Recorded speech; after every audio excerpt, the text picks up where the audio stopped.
หลังจากคำเลยไปเล่นโทรศัพท์อยู่ใส่ใกล้ปัจจุบันน้องบ่ได้ใกล้แสดงว่าจุดอยู่เฮือนน้องนี่บ่มีสัญญาณมีแต่สัญญาณโทรขันสัญญาณเน็ตนี่บ่มี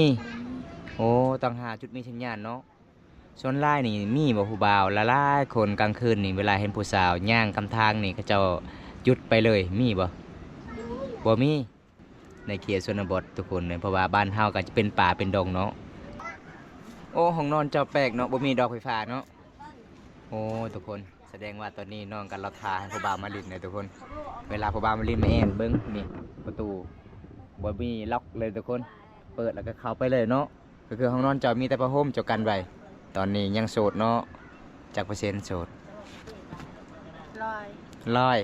ถาบ่ร้อยเด้จะเฮ็ดอยู่ได้บัดนี้ฮะ100%อ๋อเพิ่นว่า100%เลยทุกคนเลยคันทามีผู้บ่าวมักฮักเจ้านี่จะเฮ็ดได้คันเจ้าว่าร้อยมักเลยอ๋อบ่าวเฒ่าก็มักบ่าวหนุ่มก็มักบรูก็มัก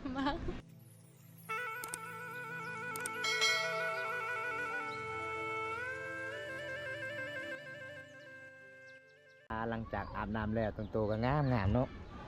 กลางคืนก็คือชุดบินี่แหละบ่ชุดนอนบ่อ๋อซื้อมาเท่าไรเสือนี่คืองามแท้ฮะบ่ฮู้บ่ได้ซื้อให้เจ้าผู้บ่าวบ่แม่นอีพ่อซื้อให้ โอ้ยพี่น้องเอ้ยนี่คือเศร้าสุขเด้อทุกคนน้องทากระแปรงป่ะบ่ได้ทาเลยโอ้ขนาดบ่ได้ทากระแปรงก็ยังงามเนาะคันทากระแปรงนี่บ่มตาลงนี่นอนได้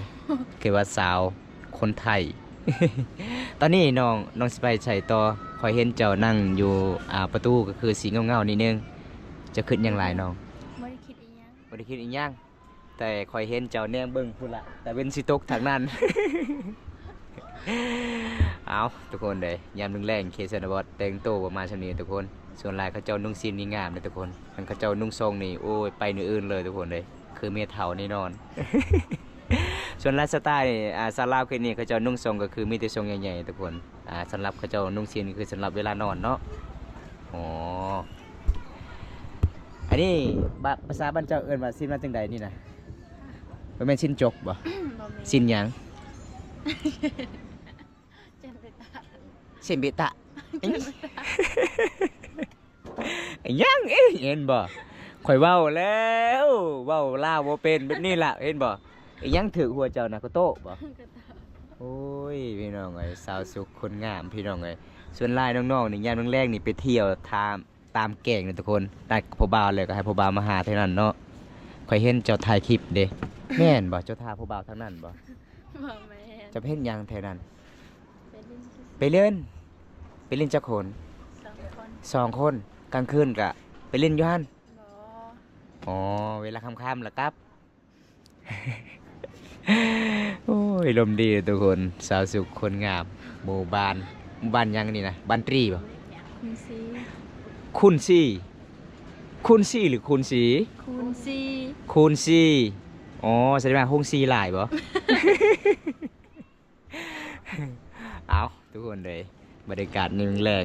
วันนี้ตามติดวิถีชีวิตสาวสวยบ้านป่าเลยทุกคน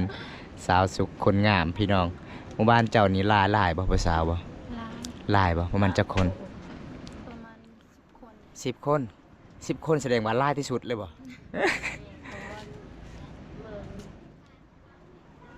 ยังแนมยังอีกเจ้านะแนมไปแนมมาจะน้อยกระตกขยะเตะเทิงกันแล้วเลยเด้ ยังเจ็บหัวบ่เบิ้งหัวเจ้านะปีนอนเลยมาค่อยเป่าได้บ่ค่อยมีกระทาดีๆได้ โอ้อารมณ์ดีทุกคนก็คือตอนนี้ก็คือทาให้มันขำเนาะหลังจากขำเลยไปเล่นโทรศัพท์อยู่ใส่ใกล้ปัจจุบันน้องบ่ได้ใกล้แสดงว่าจุดอยู่เฮือนน้องนี่บ่มีสัญญาณมีแต่สัญญาณโทรขันสัญญาณเน็ตนี่บ่มี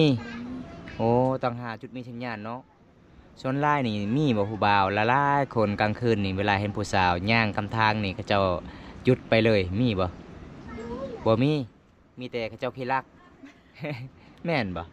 ก็เห็นหมู่บ้านเจ้านี่โอ้ผู้บ่าวนี่หลายคนมักหลักน้ำมันรถหลักเงินแม่นเนาะคันมาผู้เดียวนี่คันคำนี่มือบ่ได้เนาะเขาเจ้ากัก กลางทางแน่นอนทุกคนเลย สมือนี่ก็จะมีโจรหลายพี่น้องในเขตชนบททุกคนเลยเพราะว่าบ้านเฮาก็จะเป็นป่าเป็นดงเนาะก็เจ้ารัดแล้วเลยพี่น้องรัดทำทางเฮาก็เห็นยังบ่ได้ทุกคน อันนี้คือชาวสุขเด้ออันนี้ประมาณจังโมงเลยน้องฮะ6 โมงแล้วเอาทุกคนน้องว่า6 โมงเดียวเบิ่งมองบอมตาก่อน5 โมง 5 นาทีโอ้ เก่งเนาะเจ้าเนาะเจ้าเรียนจบห้องปอใดเนาะฮะปหาป.5โอ้เก่งเนาะเมื่อหน้าสอนข่อยนี่เด้อ5 โมงต่อ6 โมงเนาะคอน6 โมงก็คือ12 โมงเว้น แม่นบ่หมู่บ้านเจ้าบ่เอิ้น12 โมงเว้นบ่ฮะข่อยก็เลยถามมาเป็นยาม12 โมงเว้นในรายการนี่มันบินเว้น พี่น้องเอ้ยอารมณ์ดีเด้อทุกคนสาวสุขเด้อทุกคนเลยมาเมื่อนี้ก็แต่งตัวก็งาม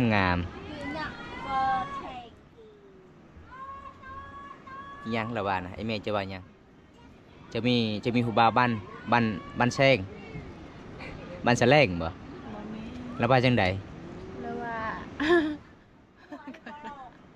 เนี่ยวันนั้นตาเล่นดิ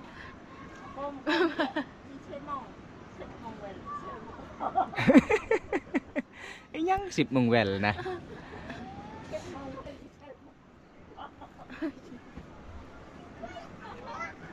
โอ้ห้องนอนเจ้าแปลกเนาะบ่มีดอกไฟฟ้าเนาะโอ้ทุกคนแสดงว่าตอนนี้น้องกันเราทาให้ผู้บ่าวมาลิ้นเลยทุกคนเวลาผู้บ่าวมาลิ้นมาแอนเบิ้งนี่ประตูบ่มีล็อกเลยทุกคนเปิดแล้วก็เข้าไปเลยเนาะก็คือห้องนอนเจ้ามีแต่ผ้าห่มเจ้ากันไว้โอ้พี่น้องไอ้ห้องนอนชาวโสดเด้อทุกคนตอนนี้ยังโสดเนาะจักเปอร์เซ็นต์โสดลอยถ้าบ่ร้อยเด้จะเฮ็ดได้บัดนี้ฮะ100%อ๋อเพิ่นว่า100%เลยทุกคนเลยคันทามีผู้บ่าวมักฮักเจ้านี่จะเฮ็ดได้คันเจ้าว่าร้อยตนลงนำเสยน้องบ่ มักเลยอ๋อบ่าวเฒ่าก็มักบ่าวหนุ่มก็มักบรูก็มักโอ้มักเบิดเด้อทุกคนแต่ขะดอง500,000เนาะ500,000บ่จะเว้าปานนั้นบ่500,000กีบหรือว่า500,000 บาท500,000 กีบโอ้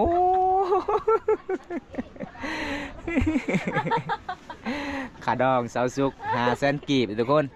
500,000 บาทน้องบ่เอาเด้อเพราะว่าน้องบ่เคยใส่เงินบาทเนาะใส่เงินกีบมันก็ซื้อลายบ่500,000 กีบบ่อ๋อพี่น้องเอ้ยเพิ่นว่า500,000 กีบลายเด้อทุกคนน้องก็เว้าลาวก็เก่งเฮียนก็เก่งเด้อทุกคนเลยเบิ่งโม่งก็เก่งเด้ ขนาดใบแซนน้องบอกใบ1,000สุดยอดเลย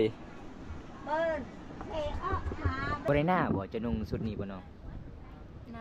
หนาวก็อดเอาเนาะเขาบ่ฮักก็อยู่ห้องคนเดียวได้นี่พี่น้องเอ้ยนี่จะเป็นห้องนอนน้องเลยทุกคนเพื่อนน้องก็บ่มีดอกไฟฟ้าน้องใส่โซลาร์เซลล์เอาอันนี้คือบอนดังไฟอีเมียเพื่อนกำลังเฮ็ดกินทุกคน อีพ่อน้องไปไสมื้อนี้คือบ่เห็นอยู่เฮือนอยู่ซ่าน้องหาปลาหรือบ่อ๋อไล่จับปลากะกลางคืนแม่นบ่ส่วนหลายนี่อีพ่อน้องนี่ได้ปลาหยังข้อยเห็นอีพ่อเจ้านี่มักใส่เพียกปลาหยังส่วนหลายพ่อเจ้าได้ปลาครึ่งบ่อ๋อคันเวลาได้ปลาครึ่งก็คือจับ ดำน้ำเลยแม่นบ่ อารมณ์ดีทุกคนสาวสุขทุกคนเลยขนาดเอิ้นสารบ้านซองน้องประมาณซ้ำนี้ก็อารมณ์ดีเลยทุกคนเลยน่าฮักหลายเลยพี่น้องหยอกหัวกับน้องยิ้มน่าฮักตาม่วนเลยทุกคนถ้าบ่ได้อยากมาลมในแองกับน้องนี่สุดยอดทุกคนเลยซื้อขนม2,000 กีบก็ได้เป็นว่า คันถ้าทึกใจก็คืออยู่สดแจ้งถ้าบ่ทึกใจเพิ่นว่าอยู่30 นาทีก็ให้ลงแม่นบ่น้องอ๋อคักเนาะอีพ่อมีบ่หายบ่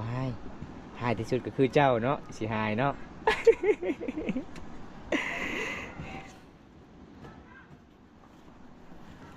โอ้ทุกคนบอมตามมาเมื่อนี้ครั้งแรกได้เห็นน้องนุ่งเสื้อแบบนี้ได้เมื่อหน้าพาค่อยซื้อนี่เด้อค่อยอยากซื้อให้ผู้สาวค่อย ค่อยเห็นงามอีหลีได้จะซื้อมาแต่ แต่เมืองใดนี่นะ เมืองน้อง เมืองนอกโอ้แสดงว่าอยู่เมืองนอกนี่มีแต่เครื่องงามๆเนาะเฉพาะสาวลาวพามังกรมีแต่คนจบๆงามๆเนาะก็คือย้อนซื้อเครื่องอยู่เมืองนอกโอ้ยน้องเอ้ยนาฬิกาจะได้ซื้อมาแต่ใดอันนี้นะฮะบ่ฮู้อันนี้นะไอพ่อซื้อให้ขายมันสำปะหลังก็เลยไอพ่อซื้อให้นาฬิกาแม่นบ่เจ้าหาเงินหาคำบ่เป็นบ่เนาะ แม่ โอ้พี่น้องเอ้ยเพิ่นว่าหาเงินหาคำบ่เป็นเป็นก็คือตักน้ำหาหน้ำไม้เนาะแล้วก็เก็บมักสรยาด เอ้ยมักสรยาดกับมักถั่วเด้อทุกคนน้องๆก็เคยเว้ามักสรยาดก็เลยหยอกกันเลยทุกคนเลยบรรยากาศยามแรงๆเขตชนบททุกคนแต่เว้นก็สิตกดินแล้วพี่น้องช่วงนี้ก็สิฮอดหน้าบนทุกคนเลยเห็นบ่ไม่เดิมๆเลยเพิ่นสร้างบ้านช่องเขาเจ้าทุกคน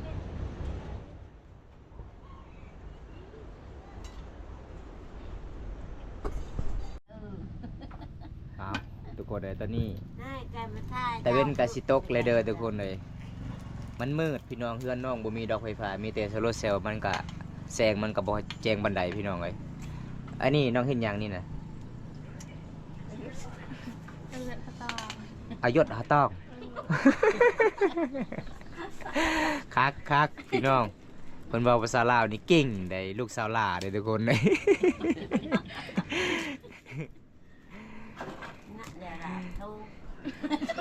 ไม่โทษโอ้อายะเพื่อนว่าไม่โทษพี่น้องเอ้ยมักทั่วบ่แม่นทุกคนไม่โทษโอ้ไม่โทษโอ้เก่งเนาะไม่เท่าเนาะเอาสาวสุกกะสิย่อให้แขกขึ้นหื่นขึ้นศาลเด้อทุกคนอ๋อพี่พัวเอาเรียกแล้วบ่ไม่ทู่อยากจะว่า กินไม่ทู่เอาสาวสุกกับชิญอให้กินไม่ทู่ก็เด้อ เอานี่ทุกคนไม่ทู่เด้อทุกคนมาเบิร์นำกันไม่ยั้งไม่ทู่มักสุดยา มักทั่วทุกคนเลยอายะเพื่อนเว้าลาวบ่ค่อยเป็นก็เลยเว้าไม่ทู่พี่น้องเอา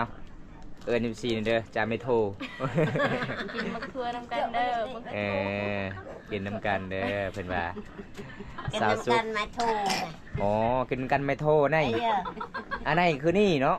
เออ จ้านะ จ้า จ้าอันนี้ปลานางนี่นี่ อันนี้ปลานาง กินมาโทร เจ้าปลานางว่าไม่โทร โอ้คักเนาะอยากจะบอกภาษาลาวเนาะอันนี้ปลานางไม่โทร ปลานางว่ามาโทร เออ แม่นมาโทร เจ้านี่เป็นปลาของสาวสุกแม่นบ่อ๋อมื้อนี้เจ้ามาเยี่ยมมายามอยู่เฮือนสาวสุก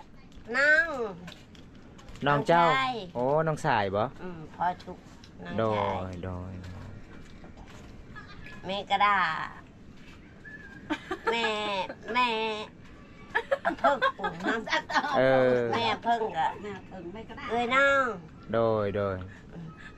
โอ้พี่น้องเอ้ย เพิ่นเว้าลาวเก่งอยู่ได้พยายามเว้าจนได้ทุกคนปกติก็เว้าบ่ออกเนาะ มาโทรก็ได้ ไม่โทรก็ได้ ควายมาเขมือมาเพื่อนสาวซุกนี่อีเมของสาวซุกผู้หนึงบ่ค่อยเว้าเลยภาษาลาวเป็นไหนๆสาวซุก ลาวบ่ฮู้เลยบ่ แม่น โอ้โห โอ้เพิ่นว่าบ่ฮู้เลยทุกคน น่ามาตะลักมาเลย คืออันก็กลายก็คือ ใครเวลาเห็นกองนี่ เราปินลังไส้แล้วแหละ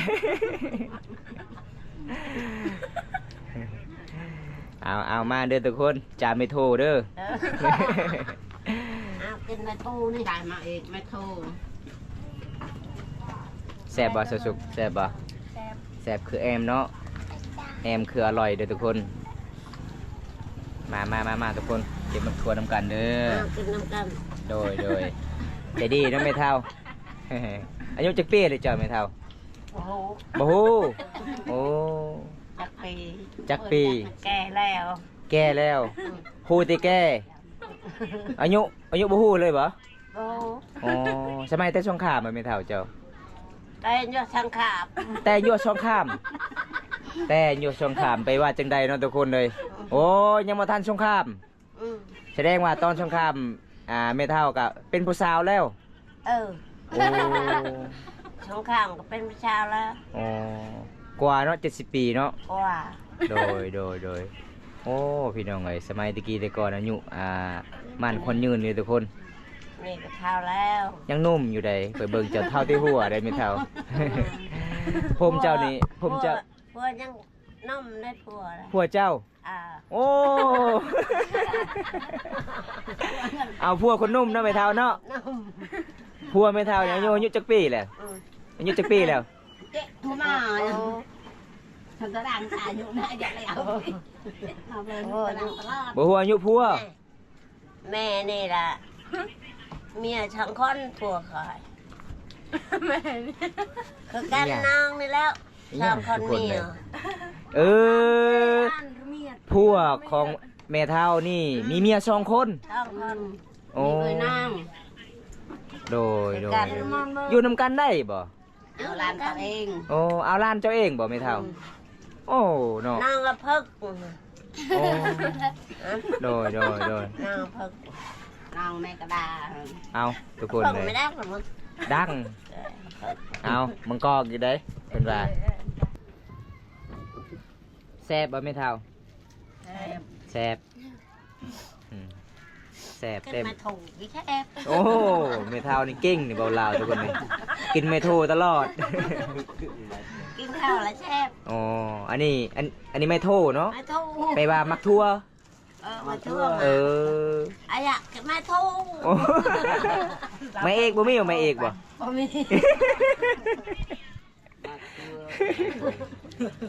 ไป